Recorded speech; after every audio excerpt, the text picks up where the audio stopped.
ॐ श्री गणेशाय नमः। ॐ श्री सरस्वत्यै नमः। ॐ श्री गुरुभ्यो नमः।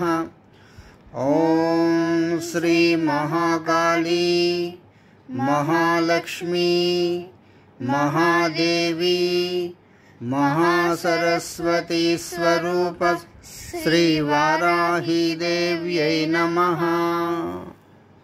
ॐ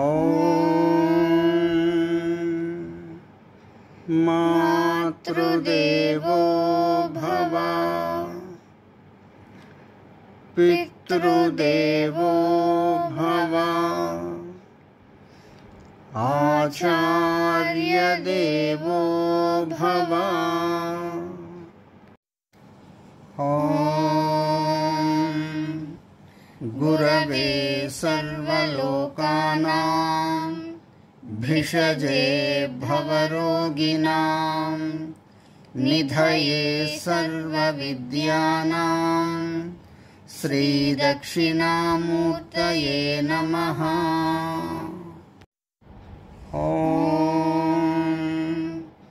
गं गणपतये नमः।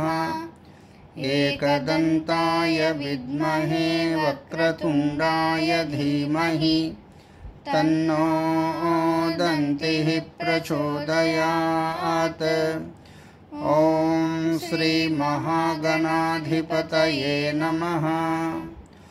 ॐ प्रणो देवी सरस्वती वाजेभिर्वाजिनीवती धीनामवित्र्यवतु।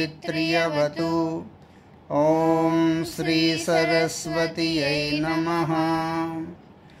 ज्ञानानन्दमयं देवं निर्मलस्फटिकाकृतिम् आधारं सर्वविद्यानां हयग्रीवमुपास्महे। ॐ श्रीं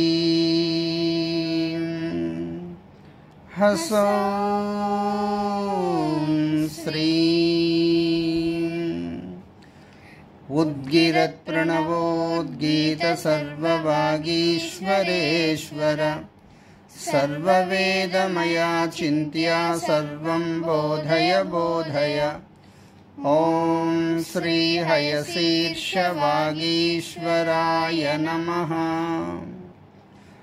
हयग्रीव हयग्रीव हयग्रीवेति वादिनम् नरं मुञ्चन्ति पापानि दरिद्रमिव योषितः।